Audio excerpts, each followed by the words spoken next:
என்ற YouTube channel ஊடாக மீண்டும் ஒரு குட்டி வீடியோவில் சந்திப்பதிலே மகிழ்ச்சி. இன்றைய இந்த காணொளியில் நாங்கள் காண இருப்பது எரிமலை தொழிற்பாட்டோடு தொடர்புடைய தலையீட்டு நில உருவங்கள். இன்றைய வகுப்பில் காப்போத உயர்தர புவியியல் மாணவர்களுக்குரிய தலையீட்டு தீப்பாறையுடன் தொடர்புடைய நில உருவங்களை நாங்கள் பார்க்க போகிறோம். தலையீட்டு தீப்பாறை என்றால் என்ன என்றது முதலாவது பார்க்கணும் பிள்ளைகள். எரிமலை தொழிற்பாட்டின் போது புவியின் உட்பகுதியில் இருந்து மேல் நோக்கி தள்ளப்படுகின்ற பாறை குழம்பு புவியின் உட்பகுதியிலே படிந்து இறுகி திண்ம நிலையை அடைகின்ற போது, பூமிக்கு உள்ள படிந்து இறுகி திண்ம நிலையை அடைகின்ற போது அதைத்தான் நாங்கள் என்ன சொல்லுவோம்டா, தலையீட்டு தீப்பாறை என்று சொல்லுவோம். ஓகே, புவியின் உட்பகுதியில் காணப்படுகின்ற பாறை குளமான மேக்மா அமுக்கத்தின் காரணமாக மேல் நோக்கி தள்ளப்பட்டு புவியின் உட்பகுதியில் படிந்து இறுகி குளிர்ச்சியுற்று திண்ம நிலையை அடைகின்ற போது அது தலையீட்டு தீப்பாறை எனப்படுகிறது. இந்த தலையீட்டு தீப்பாறைகளை வடிவங்களின் அடிப்படையில் பல்வேறு வகையாக குறிப்பிடலாம்.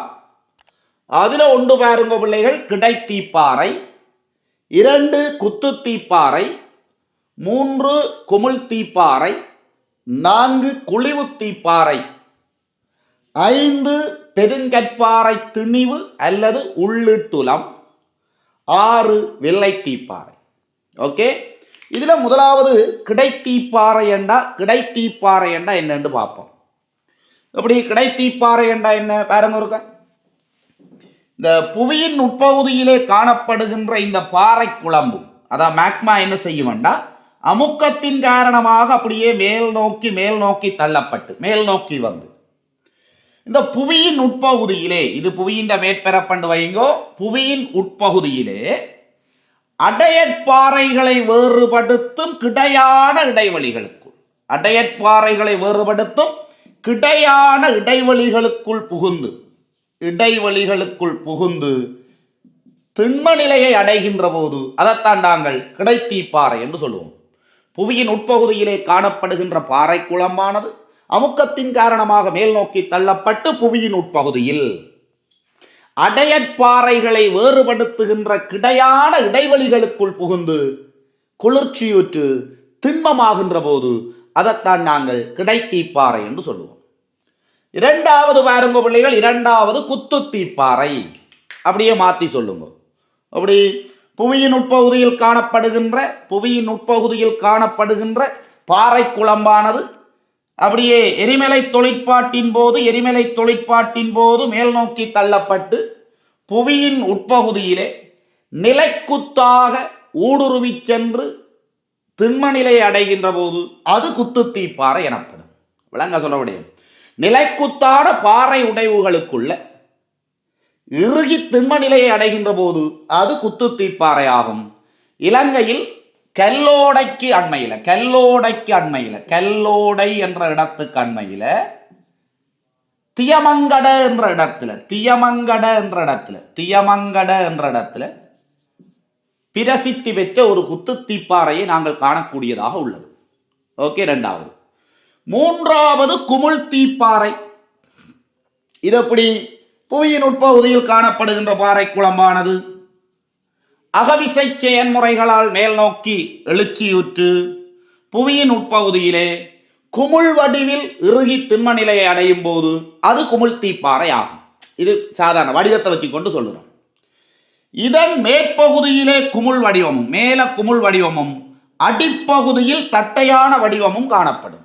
மேற்பரப்பில் குமிழ் வடிவமும், அடிப்பகுதியில் தட்டையான வடிவமும் காணப்படும். ஆகவே இது காளான் வடிவில் அமைந்திருக்கும். ஓகே, காளாண்ட வடிவில் இருக்கும். முதலில் குமிழ் தீப்பாறைகள் இந்த ஐக்கிய அமெரிக்காவினுடைய கொலராடோ மேட்டு நிலத்தில் கண்டுபிடிக்கப்பட்டமை குறிப்பிடத்தக்கது.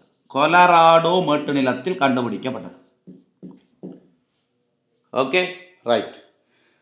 அடுத்து பாருங்க குழிவு தீப்பாறை. குழிவு தீப்பாறை என்றா என்னன்னா, புவியின் உட்பகுதியில் காணப்படுகின்ற பாறை குழம்பானது அமுக்கத்தின் காரணமாக மேல் நோக்கி தள்ளப்பட்டு அடையற்பாறை உடைவுகளுக்குள் உட்குழிவாக பாரிய திணிவாக இறுகி திண்மமடையும் என்றார்.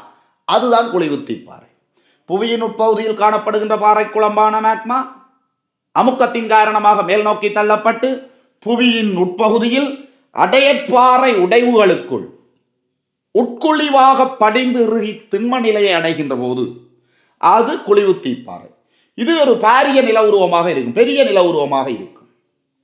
இதன் வடிவம் காரணமாக கோப்பை அல்லது பீங்கான் வடிவம், பிளேட் இருக்குதானே, சாப்பாட்டு பிளேட், கோப்பை அல்லது பீங்கான் வடிவில் காணப்படுவதால் தட்டுலம் என்று அழைக்கப்படுகிறது. தட்டுலம், கோப்பை அல்லது பீங்கான் வடிவில் காணப்படுவதால் இது தட்டுலம் என்ற பெயரால் அழைக்கப்படுகிறது.